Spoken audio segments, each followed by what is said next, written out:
அட்டகாசமான அரசியல்வாதியாக அதிரடி பயிற்சி பட்டறை பியூர் பாலிடிக்ஸ். அடுத்த வகுப்புகள் விரைவில் ஆரம்பம். தொடர்புக்கு 7338824242. தலைவர் கலைஞருடைய பிறந்த நாள் விழாவும் வாக்காளர்களுக்கு நன்றி தெரிவிக்கும் வகையிலும் இன்றைக்கு நடைபெற்றுக் கொண்டிருக்கிற மக்கள் விரோத ஆட்சியை கண்டிக்கிற வகையில் ஏற்பாடு செய்யப்பட்டிருக்கிற இந்த சிறப்பு வாய்ந்த பொதுக்கூட்டத்திற்கு தலைமையேற்று நடத்தி கொண்டிருக்கிற சட்டத்துறையின் துணை செயலாளர் அருமை சகோதரர் வழக்கறிஞர் மருது கணேசன் அவர்களே, முன்னிலை வைக்கின்ற மாவட்ட கழகத்துடைய பொறுப்பாளர் ஆர் டி சேகர் அவர்களே, பகுதியில் சட்டத்துறையின் சார்பாக நடைபெற்றுக் கொண்டிருக்கிற இந்த பொதுக்கூட்டத்தை நான் பார்க்கிற போது 5 ஆண்டு காலமாக இந்த பகுதிகளிலே பல பொதுக்கூட்டங்களிலே நான் பேசியிருந்தாலும் இன்றைய கூட்டத்தை பார்க்கிற போது நாம் ஆளுங்கட்சியா அல்லது எதிர்கட்சியா என்று தெரியாதவர்கள் ஆட்சியில் இருந்ததை விட மிக பிரம்மாண்டமான வகையில் நம்முடைய அருமை நண்பர் மருது கணேசன் அவர்கள் இந்த நிகழ்ச்சியை ஏற்பாடு செய்திருக்கிறார். இது எதை காட்டுகிறது என்று சொன்னால், திமுக ஆட்சியில் இருந்தாலும் இல்லாவிட்டாலும் தன்னுடைய அமைப்பு ரீதியான நிகழ்ச்சிகளை ஒரே மாதிரியாகத்தான் நடத்தும் என்பதை எதிரிகளுக்கு உணர்த்துகிற வகையில் இன்னும் சொல்ல போனால் இன்னும் ஒரு படி கூடுதலாகவே சிறப்பாக இந்த கூட்டம் நடைபெற்று கொண்டிருக்கிறது. இதில் பெரிய மாற்றம் என்னன்னா, பொதுவாக முன்னெல்லாம் கூட்டத்துக்கு வந்தால் நம்ம தோழர்கள்லாம் ஒரு 500 சேர், அதில் 400 சேர் ஒரு சீட்டில் வந்து உட்காந்துருவாங்க. அவங்க பாட்டுன்னு அவங்க கதையை பேசிட்டு இருப்பாங்க. அவங்க மேடைகள் அவங்க என்ன பேசணும்னு பார்க்க மாட்டாங்க. வைக்கப்பட்டிருக்கிற இந்த நலத்திட்டத்தையே பார்த்து கொண்டு எப்படா இவங்க முடிப்பாங்க, நம்ம கைக்கு வரணும் என்று உட்கார்ந்து கொண்டிருப்பார்கள். ஆனால் இன்றைக்கு பார்க்கிறேன், 1970களிலே எப்படி உணர்ச்சிமயமாக திமுக தொண்டர்கள் கூட்டத்துக்கு வருவார்களோ அதுபோல பார்க்கிற முகத்தையெல்லாம் நான் பார்க்கிறேன். எல்லா பழைய முகங்கள், எதையும் எதிர்பார்க்காமல் ஆட்சி இருக்கிற போது நீங்கள் விழாவை நடத்தி கொள்ளுங்கள், நாங்கள் எங்கள் வேலையை பார்க்கிறோம்னு பார்த்துட்டு இருந்தவர்கள் கட்சிக்கு சோதனை என்றால் நாங்கள் தான் முதல்ல நிற்போம் என்று தெரிவிக்கிற வகையில் இந்த கூட்டத்திலே வந்து அமர்ந்திருக்கிற அந்த காட்சி, இதுதான் திமுக. இந்த வரலாறு தெரியாம எவனோ எதையோ பேசுகிறார். அல்பிக்கு வாழ் வந்தால் அர்த்தராத்திரியிலே கொடைப்பிடிப்பதை போல சில பேர் கண்ணு முன்னே தெரியல, அவங்களுக்கே என்ன பேசுறாங்கன்னு தெரியல. அந்த அளவுக்கு பேசக்கூடிய அளவுக்கு தமிழ்நாட்டினுடைய நிலை இன்னைக்கு தலைகீழாக மாறிவிட்டது. நான் ஒன்றை மட்டும் சொல்லுகிறேன், திமுகவை பழித்தவன், திமுகவை அழிக்க நினைத்தவன் எவனும் வாழ்ந்ததாக சரித்திரம். இந்த கட்சி யார் யாரையோ பார்த்தது. திமுக தோன்றிய நேரத்தில் இந்த கட்சியை மூட்டு பூச்சி நசுக்குவதை போல் நசுக்குவேன் என்று சொன்னவர் ராஜாஜி. இந்த ராஜாஜியே கடைசியில் நம்ம கிட்ட வந்து அவருக்கு மணிமண்டபமே நம்ம தான் கட்டுறோம். பண்டிதர் நேரு சொன்னார், I will back the DMK to whichever nation it wants என்று சொன்னார். திமுகவை அது விரும்புகிற நாட்டுக்கு மூட்டை கட்டி அனுப்புவேன் என்று பேசினார். அந்த நேருடைய மகனையும் பேரனையும் பேத்தியும் காப்பாற்றியதும் திராவிட முன்னேற்ற கழகம் தான் என்பதை பார்க்கிறோம். ஆக இந்த கட்சியை ஈட்டி பார்த்தவன், தொட்டு பார்த்தவன், கொஞ்ச நாளுக்கு வண்டி ஓடும். ஆனால் இந்த வண்டி ஓடுற வேகத்தை பார்த்தா எப்படி பிரேக் டவுன் ஆகும்னு தெரியும். காரணம், ஒரு ஆட்சிக்கு வந்தால் வந்தவுடன் இங்கே தாயாக கல்வி குறிப்பிட்டதை போல மற்ற என்னுடைய எபினேசர் கூட வேகமாக சொன்னார், தயவு செய்து விட்டுருங்க. மக்கள் ஓட்டு போட்டாங்க. ஆனால் போட்டுட்டு வந்து ஏன் போட்டோன்னு தெரியாம வெளியில் சொல்ல முடியாம, அதாவது ஏதோ ஒரு கனவு கண்டா வெளியில் சொல்ல முடியாதுன்னு சொல்லுவாங்க. அந்த நிலை மக்களுக்கு வந்துவிட்டது. காரணம், திமுக ஆட்சியில் இருந்தபோது, அதில் குறிப்பாக இந்த சென்னை மாநகரம், வட சென்னை தளபதி மு க ஸ்டாலினுடைய ஆட்சி காலத்தில் வளர்ச்சி அடைந்ததை போல எந்த ஆட்சியிலும் அடைந்ததில்லை என்பதை மனசாட்சி உங்களுக்கு தெரியும். இந்த தொகுதி ஒரு காலத்தில் முதலமைச்சராக இந்த ஜெயலலிதாவே இருந்த தொகுதி. ஆனால் அப்பொழுது கூட பெறாத வளர்ச்சி எல்லாம் 5 ஆண்டு காலம் நாம் பெற்றோம். அதற்கு காரணம் நம்முடைய தளபதி அவர்கள் முழுக்க முழுக்க சென்னையினுடைய மேயராக அவரை முதலில் 96 இந்த சென்னை மாநகரத்து மக்கள் தேர்ந்தெடுத்தார்கள் என்ற அந்த காரணத்தினால் நன்றி உணர்ச்சியோடு சென்னைக்கு எல்லாம் செய்தார். ஆனால் இன்றைக்கு என்ன நிலவரம்? கடந்த 75 நாட்களாக தமிழ்நாட்டில் ஒரு ஆட்சி நடப்பதற்குரிய அடையாளமே இல்லை. மாறாக திமுக கொண்டு வந்த திட்டங்களை எல்லாம் நம்முடைய கவி குறிப்பிட்டதை போல பேரை மாற்றிருக்காங்க. ரஜினிகாந்தும் செந்தில் ஒரு படத்தில் வருவாங்க. செந்தில் மாப்பிள்ளை பொண்ணு பார்க்க போவான். அப்ப ரஜினி கிட்ட கேட்பான், நான் ரொம்ப அசிங்கமா இருக்கிறேன், உன் ட்ரெஸ்ஸை போட்டுட்டு போனா அழகா இருக்கும், எல்லாரும் உன் ட்ரெஸ்ஸை எதனா கொடு அப்படின்னு கேட்டுட்டு 2 பேர் நடந்து வருவாங்க. ரஜினிகாந்த் சொல்லுவான், மாப்பிள்ளை இவர் தான், நான் போட்டு ஒரு ட்ரெஸ் எனக்கு சொல்லுவேன். அதுபோல இந்த ஆட்சியில இந்த 75 நாட்களாக செந்திலை போல விஜய் போய் கொண்டிருக்கிறார். ரஜினிகாந்தை போல நம்முடைய தலைவர் அவர்கள் காட்சியளித்துக் கொண்டிருக்கிறார். எல்லா திட்டமும் நாம் கண்டு வந்த திட்டம். இதை மறக்க முடியுமா? பழமொழி சொல்லுவாங்க, கிராமத்தில் ஐயா கொடுக்குற பொருளுக்கு தயிர் வருவாங்க. அதுபோல சட்டமன்றத்திலே வேற மாற்றி பார்த்த திட்டங்களுக்கு மாற்றினார். புதுசாக நேற்றைக்கு ஒரு அறிவிப்பு, சட்டமன்றத்திலே அவருடைய அலுவலகத்தை நாமக்கல் ராமலிங்கம் பிள்ளை மாளிகைக்கு 10வது ஃப்ளோர் கொண்டு போறாரு. அண்ணா இருந்த உட்கார்ந்த இடம், கலைஞர் இருந்த இடம், எம்ஜிஆர் இருந்த இடம், ஜெயலலிதா இருந்த இடம், தளபதி இருந்த இடம், எல்லோரும் இருந்து ஆற்றிய பணி எந்த இடத்துல இருந்து செய்தார்களோ அந்த இடம் கூடாது. யாரோ வாஸ்துக்காரர் சொல்லிட்டாங்க, இங்க உட்கார்ந்தா அவனுக்கு நேர்ந்தது. அது நினைச்ச உடனே இந்த ஆர்கே நகர் அம்மையார் ஜெயலலிதாவுக்கு ஆர்கே நகர் ஜெயிச்ச உடனே பெரிய பிரம்மாண்டமா எல்லாம் செய்தாங்க. ஆட்சி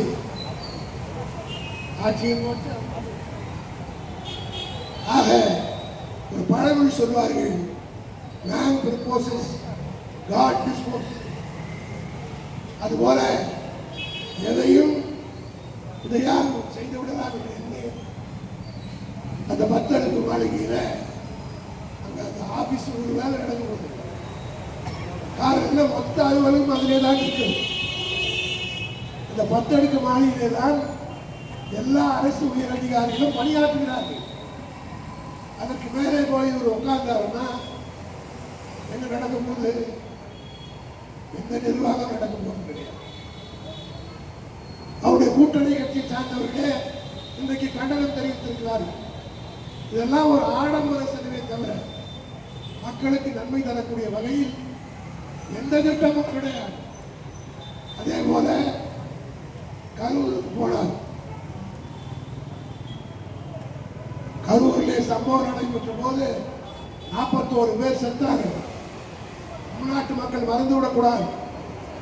அந்த நேரத்தில் இப்ப முதலமைச்சரை பற்றி சொல்கிறார்கள். மாலை 6 மணிக்கு மேலே யாரையும் பார்க்க மாட்டாங்க. வடிவேல் சொல்லுவோம்ல, 6 மணிக்கு மேல ஆட்டோ ஓடாது. அதுபோல 6 மணிக்கு மேல் இவரை எந்த அதிகாரியும் சந்திக்க கூடாது. இதெல்லாம் தமிழ்நாட்டு மக்கள் சிந்தித்து பார்க்க வேண்டும்.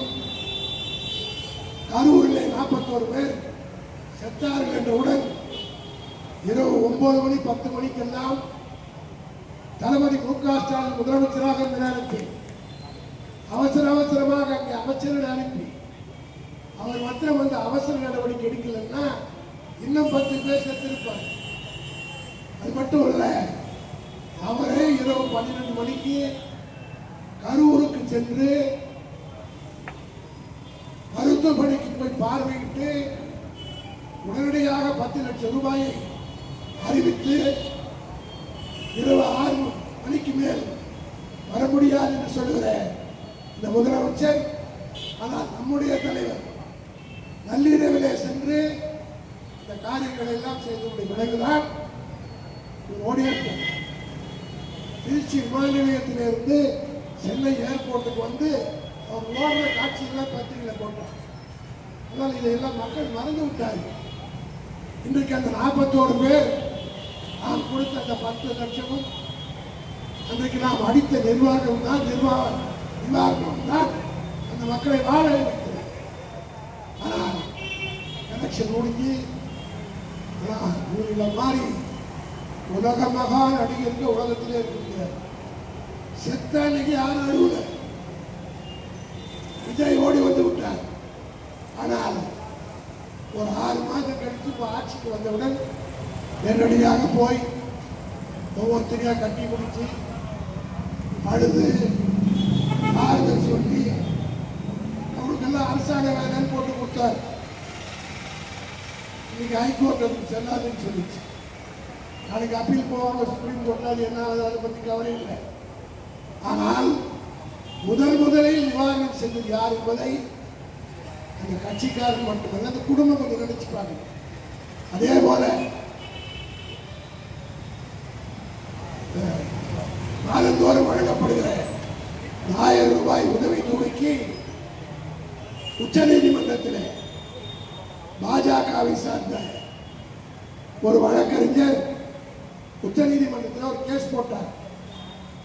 என்ன கேஸ்னா, தமிழ்நாட்டில் தேர்தல் வருகிறது, மு.க. ஸ்டாலின் மாதந்தோறும் மகளிர் உரிமை தொகை என்று 1000 ரூபாய் கொடுக்கிறார், இதற்கு தடை விதிக்க வேண்டும் என்று பாரதிய ஜனதா கட்சியை சார்ந்த உபாத்தியாயா என்ற ஒரு வக்கீல் உச்ச நீதிமன்றத்தில் வழக்கு போட்டு இதை தடை செய்ய வேண்டும், தேர்தல் முடிந்த பிறகு இந்த பணத்தை கொடுக்க வேண்டும், தேர்தலுக்கு பொன் கொடுக்கக்கூடாது என்று தடை செய்ய உச்ச நீதிமன்றத்திலே வழக்கு தாக்கல் செய்கிறார்.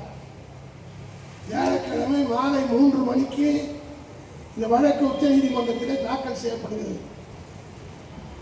தலைவருக்கு உடனடியாக தகவல் வருகிறது. சனிக்கிழமை வெள்ளிக்கிழமை காலையில நம்பர் ஆகிவிட்டது.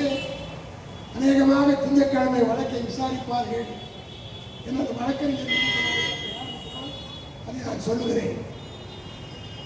வெள்ளிக்கிழமை நம்பர் ஆகி திங்கட்கிழமை ஏரிக்கு வரப்போகிறது என்று தெரிந்தவுடன் கலைஞர் அவர்கள் தளபதி அவர்களுக்கு இந்த செய்தி மாலை ஒரு 5-6 மணி இருக்கும் போது அறிவாலயத்தில் இருக்கிற போது தகவல் வருது.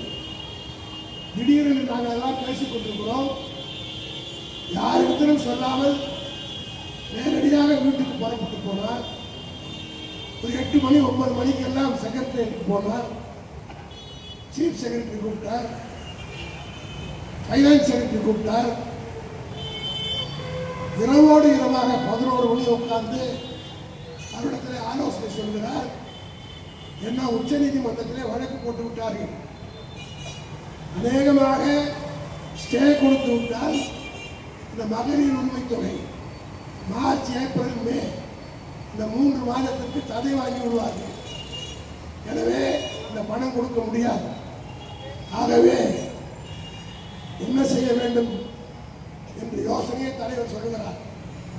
3000 ரூபாயும் அதோடு சேர்த்து ஊக்கத்தொகையாக ஒரு 5000 ரூபாயும் சேர்த்து 8000 ரூபாய்க்கு ஒரே செக்கா ஒரே நேரத்தில் 1,31,00,000 பேருக்கும் நாளை காலையே போய் சேர வேண்டும்.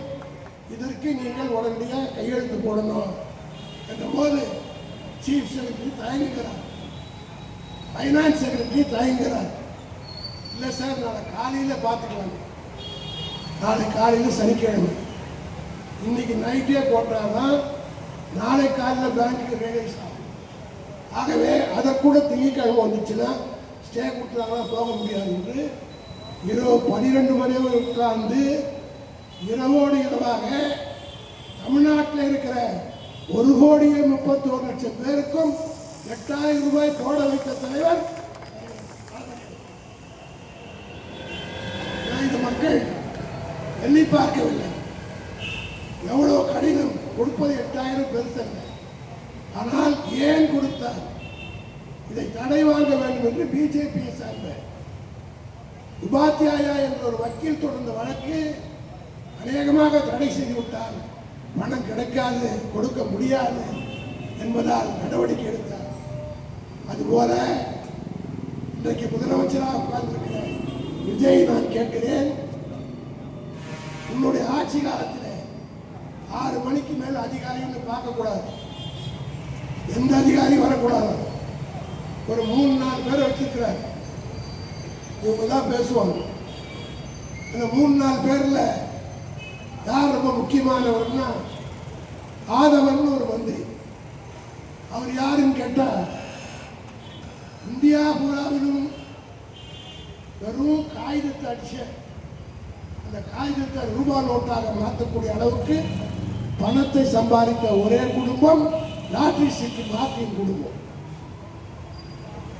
பேப்பர் தான் பிரிண்ட் பண்ணி விட்டுட்டு யாருக்கும் பணம் விழாது. 5000 ரூபாய் லாட்டரியில் விழணும்னா 10 பேர் கொடுத்துட்டு மீதி பூரா போடணும். கேரளாவில் இந்த ஊழல் நடைபெற்று கண்டுபிடிக்கப்பட்டு 928 கோடி ரூபாய் இவருடைய குடும்பத்தை சார்ந்த இவருடைய மனைவி, இவருடைய மாமனார், இவருடைய மாமியார், மைத்துனர் என்று வழக்கு இன்றும் நிலுவையில் இருக்கிறது. அந்த யோக்கியர் இன்றைக்கு நம்முடைய தலைவருக்கு சவால் விடுகிறார். காவேரி பிரச்சனை பற்றி அவர் பேசுகிறார். காவேரி பற்றி என்னடா, காவேரி ஹாஸ்பிட்டல் அவருக்கு தெரியும்.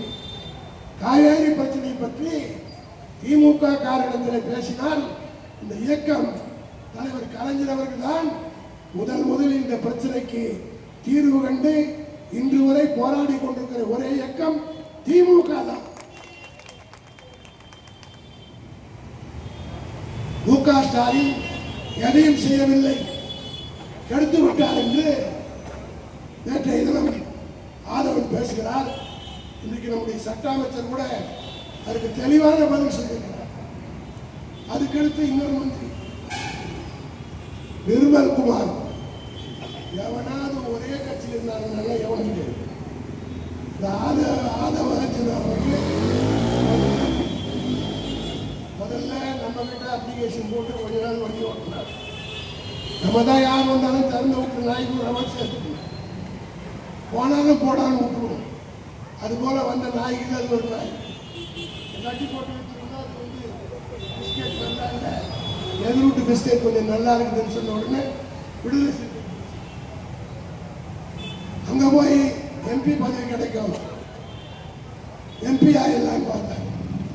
ஆனால் நாம் கரெக்டாக ஸ்டெப் சொல்லிக்கிறோம், திருமாவளவனுக்கு உனக்கு ஆபத்து இவரால் தான் வரும், அதனால அதெல்லாம் கொடுக்க முடியாதுன்னு அனுப்பிச்சு விட்டோம். அங்கிருந்து கடைசியாக இப்போ அங்கே போய் சேர்ந்துருக்கிறாரு. உனக்கு எத்தனை நாள் அங்கே இருப்பான்னு தெரியாது. நான் பல கூட்டங்களில் சொன்னதை போல விஜய்க்கு ஒரு ஆபத்துன்னு வரப்போகுதுன்னா அது ஆதவர்ஜினாவை தவிர வேறு யாரும் வரப்போவதில்லை. காரணம் அந்த மாதிரி ஒரு குரூப் மற்ற குரூப்தார் நீர் பறவைகள். இப்போ அண்ணாமலை கட்சி சில பேருக்கு சில பழக்கம் இருக்கும். இந்த தெருவில் ஒரு 10 ஒவ்வொரு புதுசாக ஒரு ஹோட்டல் திறக்கிறாங்க. இந்த பகுதியில் இருக்கிறப்பாங்க முதல் நாள் ஹோட்டல் திறக்கிற அன்னைக்கு ஸ்பெஷலாக ஸ்வீட் கீட் எல்லாம் போடணும். வழக்கமாக சாப்பிட்றதுக்கு ஹோட்டலை விட்டு அந்த ஹோட்டலுக்கு சாப்பிடணும். அது போல இன்னொரு ஹோட்டல் திறந்து அங்கே போய் சாப்பிடுவோம். அது போல தான் இந்த ஆதவர்ஜனா யார் யார் புதுசாக கட்சி தொடங்கணும் அங்கே போய் கையெழுத்து போட்டு சாப்பிட்டு வந்துடுவார். இப்போ அண்ணாமலை கம்பெனி ஓப்பன் பண்ண போகிறார். அவர் ஆரம்பித்த உடனே முதல் டிஃபன் சாப்பிட போகிறதுக்கு ஆள் ஆதவர்ஜனா இருந்தாலும் ஆச்சரியப்படுத்திருக்கிறார். காரணம் அந்த மாதிரி ஒரு கேரக்டர். அவர் திமுகவை பார்த்து சவால் விட்டு கொண்டிருக்கிறார். இங்கே நம்முடைய தோழர்கள்லாம் குறிப்பிட்டதை போல இதை விட ஜாம்பவான்லாம் நாங்கள் பார்த்துருக்கோம். அதுக்கடுத்து நிர்மல்குமார் ஒரு மந்திரி, அவர் எத்தனை கட்சிக்கு நான் போயிட்டு வந்தாருன்னா முதல்ல பாஜக, அப்புறம் அமமுக, அப்புறம் அதிமுக, திருப்பி பாஜக, இப்போ தமாக. அதிகாக்காக ஒரு 75 அந்த காலம் போய் சேர்த்துக்கிட்டு அவர் இன்றைக்கு சட்ட மேதையை போல் பேசுகிறார். நம்முடைய தளபதி கழகத்துடைய இளைஞரணி செயலாளர் உதயநிதி ஸ்டாலினை பார்த்து கோமாளின்றார். ஒரு கேடுகாலம் போல ஆரம்பிச்சிருக்கு. காரணம் என்னன்னு கேட்டால் உதயநிதி ஸ்டாலினை பற்றி பேசியவர்கள் யாரும் நீண்ட நாள் அரசியல் இருந்ததாக சரித்திரம். அவர் ஜாதகமே கொஞ்சம் வித்தியாசமான ஜாதகம். கலைஞர் ஜாதகமும் அவர் ஜாதகம் ஒன்று. ஒரே ஒற்ற கல்ல ஒரு ஆட்சியை மாற்றி காட்டிய பெருமை உதயநிதி ஸ்டாலினுக்கு உண்டு. அவரை போய் கோமாளின்னு பேசுறார். சட்டசபை வர போறதில்ல, நீ கோமாளியா அவர் கோமாளியாங்கிறது பார்க்க தான் போறோம். ஒரே வார்த்தை அப்பாவை காணோன்னாரு. அடுத்த நிமிஷம் போட்டு விட்ட உடனே துட்டை காணும் துணியை காணும் சொத்து துட்டை கொடுத்து சூன்ய வச்சுக்கிட்டு விஜய் அதுக்கப்புறம் அந்த வாயை திறக்கிறது இல்லை. அப்பாவை காணும்னு பேசுற உடனே அவர் அழகா சொன்னார். அப்பாவை காணா கிருஷ்ண காணும்னு சொல்லிட்டு செங்கல்பட்டு கோர்ட்டில் தேடிக்கொண்டிருக்கிறார்கள் உடனே வாயை அதே போய் இப்போ பேசியிருக்கிறார். வருவார் சென்னைக்கு வந்தவங்க நாளைக்கு 10 மணிக்காரருக்கு சந்திப்பாங்க. ஃபிட்டிங் இருப்பிலே கொடுப்பார். ஸ்டாலினை பொறுத்த மட்டிலும் அவர் சட்டமன்றத்தில் எதிர்கட்சி வரிசையில் உட்கார்ந்து ஆற்ற போகிற பணி இதுதான் ஆரம்பிக்க போகுது. அசம்பிளியில் பட்ஜெட் வருது. இந்த தொகுதி எம்எல்ஏ தான் படிக்க போறார். என்னத்தை படிக்க போறாரு? தமிழே தகராறு. அவர் பேசுறது விஜய்க்கு புரியாது, விஜய்க்கு பேச புரியுது, சபாநாயகர் புரியாது. எதிரில் உட்காந்துக்கிற எதிர்கட்சிக்காக நல்ல வேலை இந்த வாட்டி அசம்பிளிக்கு போகாதவங்களும் புத்து வச்சு. ஏன்னு சொன்னா இவங்க மென்டலாக போறாங்க. போய் பேசி ஒரு விவரமும் தெரிய போறதில்லை. அது மட்டுமல்ல, விஜய் சொல்லுகிறார் சட்டமன்றத்தில் நீங்க போக முடியாது, கதவை சாத்தி விடுவேன். எவ்வளவு ஆணவமான பேச்சு! சட்டமன்றத்துடைய கதவை சாத்துகிற அதிகாரம் முதலமைச்சருக்கே கிடையாது. முதல் புரிஞ்சுக்கிட்ட முதலமைச்சர் ஒரு சட்டமன்றத்துடைய கதவை கூட்ட வேண்டும் என்று சொன்னால் எந்த நேரத்திலும் கூட்டிட முடியாது. சபாநாயகர் தான் உத்தரவிட வேண்டும். சபாநாயகர் கூட எப்போ வேணா மூடும் சொல்ல முடியாது. வாக்கெடுப்பு நடக்கிற போது முக்கியமான மசோதாக்கள் மீது சட்டமன்ற உறுப்பினர்கள் வாக்கெடுப்பு கேட்கிற போது டிவிஷன் என்று சொல்வார்கள். அந்த டிவிஷன் என்ற பெல் அடிச்ச உடனே கதவை சாத்தணும். அந்த கதவை சாத்திட்டா அதுக்கு பிறகு வெளியில் இருக்கிற எம்எல்ஏ உள்ள வர முடியாது, உள்ள இருக்கிற எம்எல்ஏ வெளியில் போக முடியாது. உதாரணத்துக்கு சொல்றேன், 71 நம்முடைய SSR அவர்கள் பாத்ரூமுக்கு போயிட்டார். அதுக்குள்ள வாக்கெடுப்பு கேட்க அவர் உள்ள வராதுனால ஆட்சியை கவிழ்ந்து அதுக்கப்புறம் தேர்தல் நடந்தது. அதுபோல ஒரு சபாநாயகர் தான் உத்தரவு போடுகிற அதிகாரம் அவருக்கு தான் உண்டு. முதலமைச்சருக்கு இதை புரியாமல் நீங்க வெளியே போக முடியாது, நான் கதவை சாத்திடுவேன் என்று சொன்னதற்கு சட்டமன்ற உறுப்பினர் பதில் சொன்னார். கொஞ்சம் ஆவேசமாக பேசினால் கோர்ட்டில் வழக்கு இருக்கு. ஆக இது போல 5ஆம் தேதி கூட்ட போறாங்க, பட்ஜெட் படிக்க போறாங்க. எத்தனை பேர் அழ போறானோ தெரியல. ஜனநாயகம் ஒரு படம் வந்து 23ஆம் தேதி ரிலீஸ். நாடே கொண்டிருக்கிறது. இந்தியா பூராவிலும் மாணவர்கள் போராட்டம், சென்னையிலே மெரினாவிலே மாணவர்கள் போராட்டம். அந்த நேரத்தில் தமிழ்நாட்டுடைய மந்திரிகள்லாம் சினிமா தியேட்டரில் உட்காந்துக்கிட்டு பார்த்துட்டு ஒவ்வொருத்தரா தேம்பி வர்றாங்க. எந்த பயிற்சி எடுத்தாங்களோ தெரியல, ஒரே மாதிரி அழுகுறாங்க, ஒரே மாதிரி கைவிடி வைக்கிறாங்க. தமிழ்நாடு பூரா எல்லா மந்திரியும் ஒருத்தர் அழுதான் ஒருத்தன் கேள்விப்பட்டு இவனை அவமஞ்சிரா மாதிரி ஒருத்தர் மிஞ்சனுடைய விளைவு அந்த படம் ஓடவே இல்லை. ஒரே நல்ல ஆக சட்டமன்றத்தில் இதே போல காட்சி தான் நடக்க போகுது.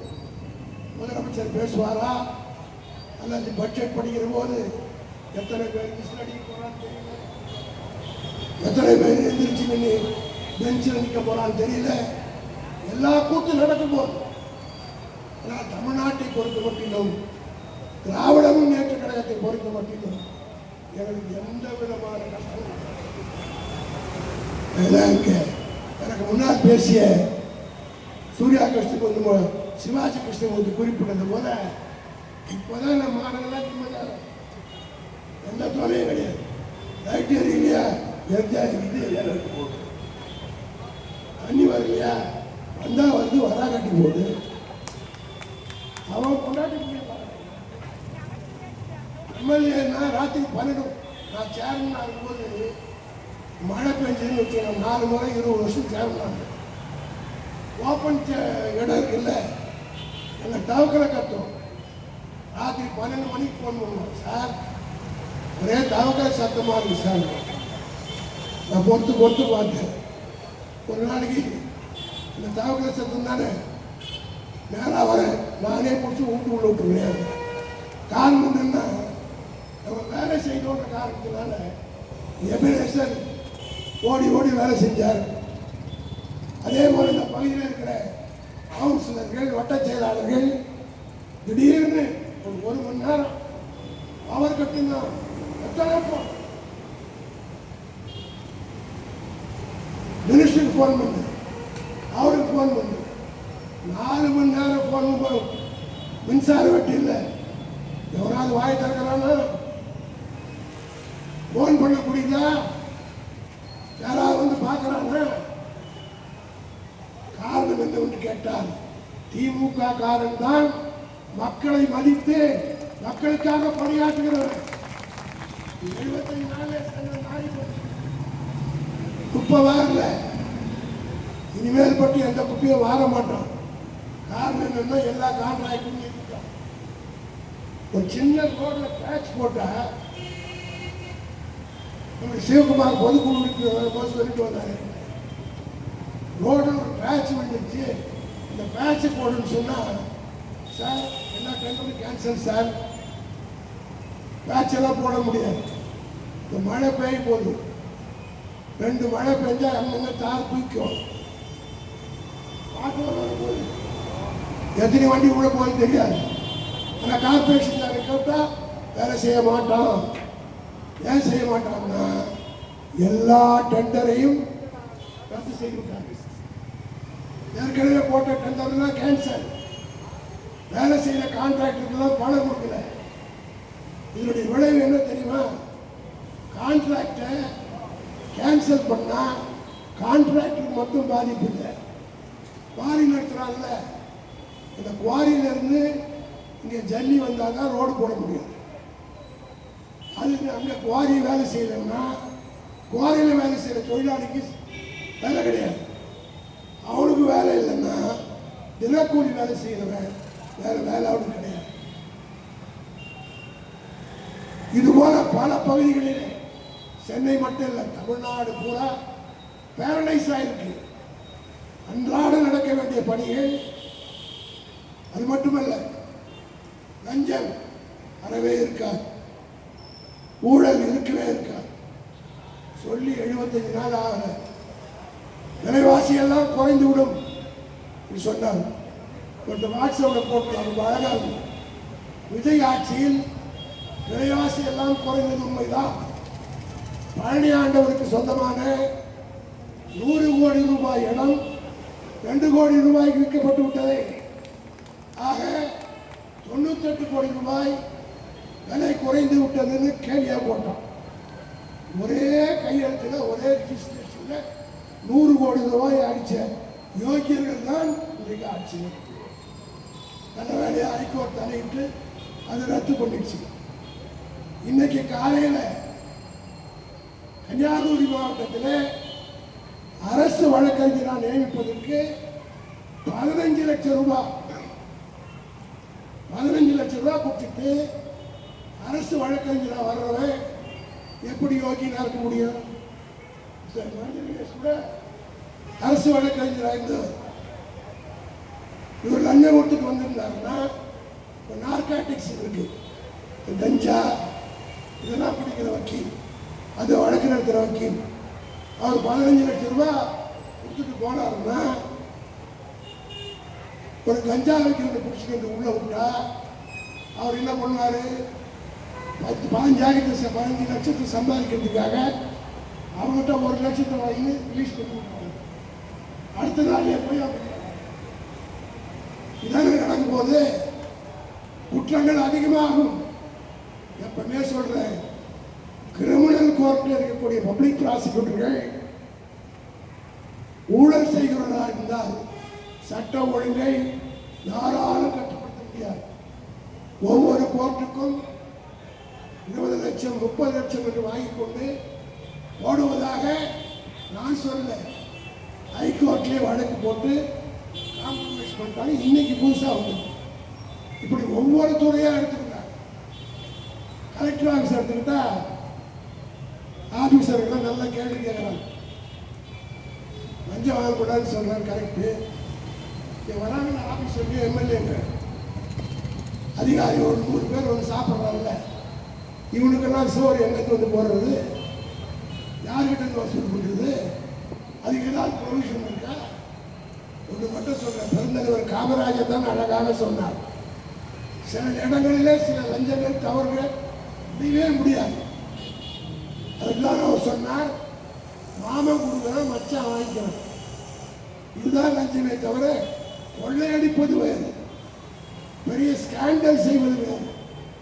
சாதாரணமாக முனிசிபாலிட்டியில் வேலை செய்கிறவன், கலெக்டர் ஆஃபீஸில் வேலை செய்கிறவன், அவனை போய் கலெக்டர் வந்தோடனே காட்டு வாங்கிட்டு வந்தார், எம்எல்ஏ வந்தோடனே அவர் கூட 10 பேர், அது இப்போ போயிருக்காங்க பாரு எம்எல்ஏங்க, உலகமாக பிறவைகள் நேராக போய் கலெக்டர் சீட்டில் உட்காந்துக்கிறாங்க.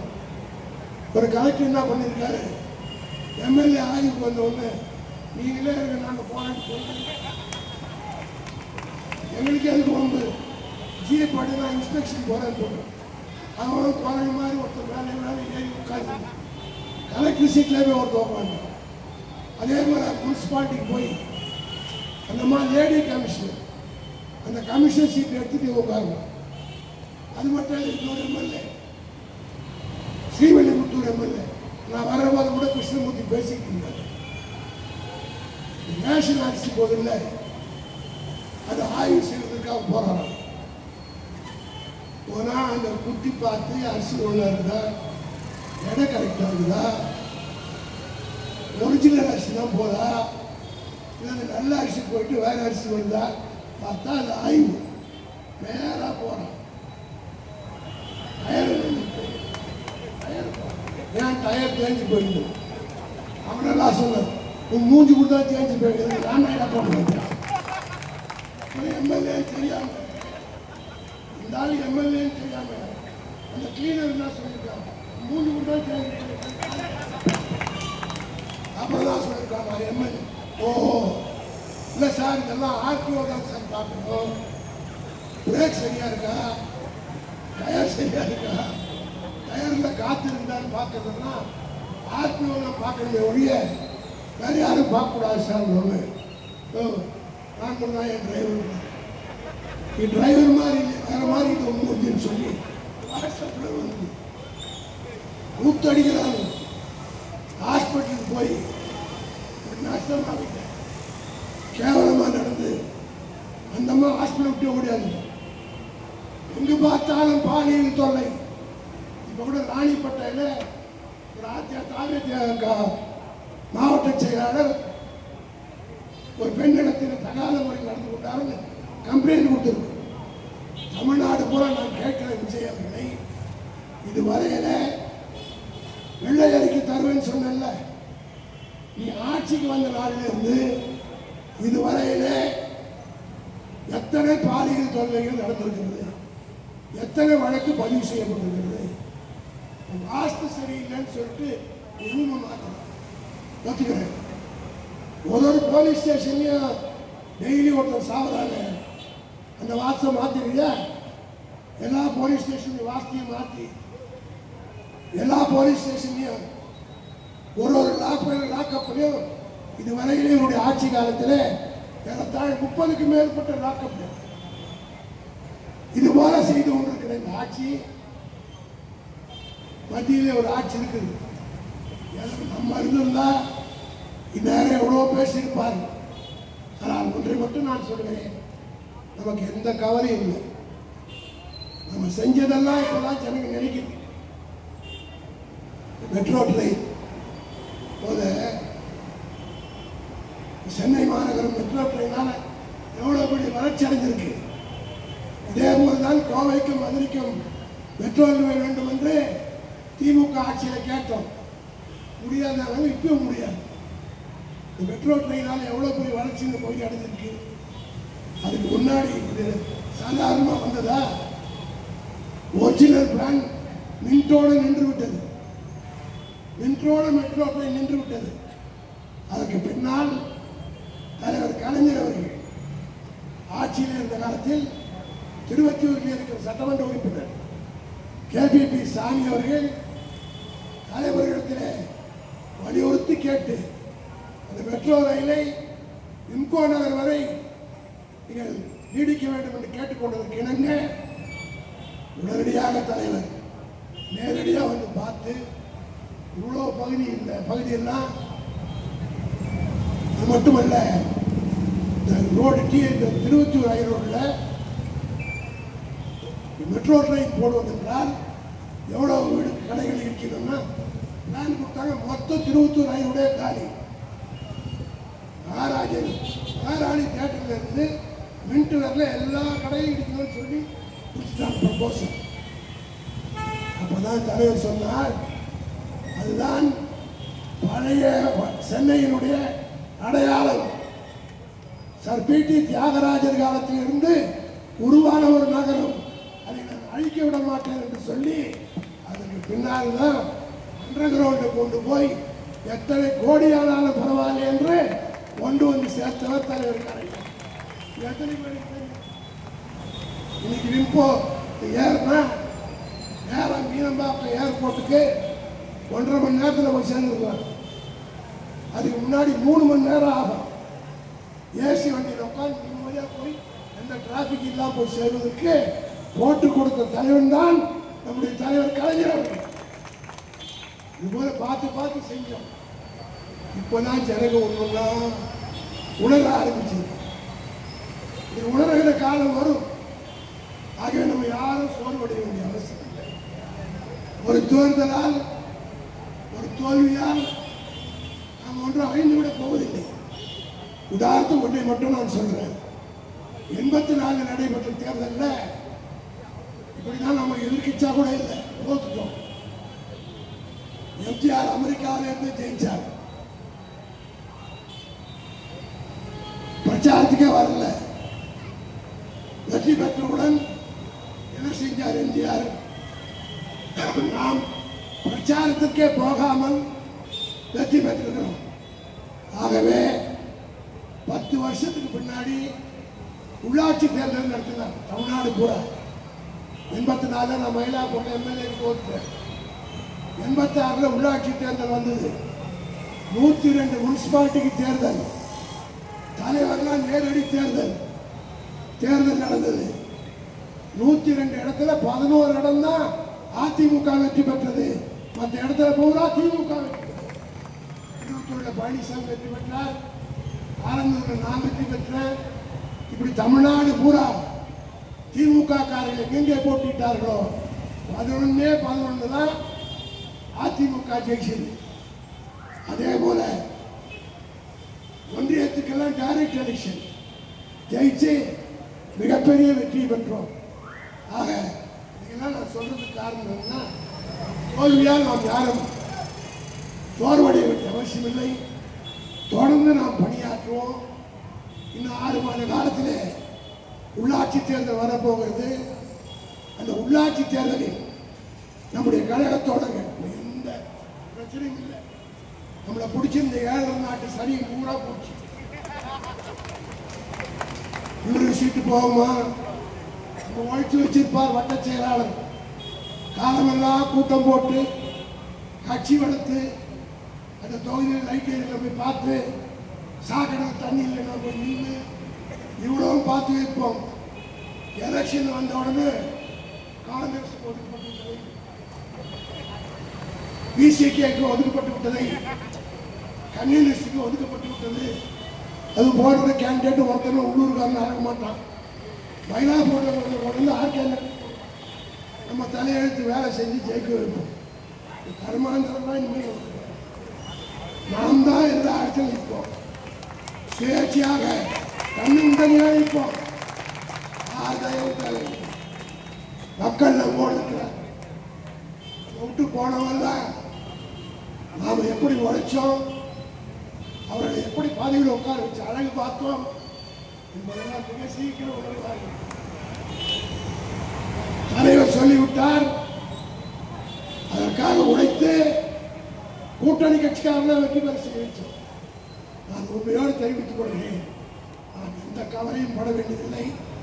தலைவர் தெம்பாக இருக்கிறார். இப்போ நம்ம அழகா அறிவாலயத்தில் 5 வருஷமா நம்ம ஒரு 4-5 பேர் தான் இருப்போம். பேச்சு கூட எம்எல்ஏ இருந்தாரு, துணையாளர் எப்பதான் வருவார். நானு அறிவாலயத்தை பார்த்துக்கிட்டே இருப்போம். அது மட்டும் இல்லை, எங்களை வந்து நேரம் அங்கே பார்த்துட்டு வந்தா நேரம் அங்கே போய்க்கியா அப்படின்னு கேள்வி இதெல்லாம் மீறி வரவங்களும் உண்டு, வராது.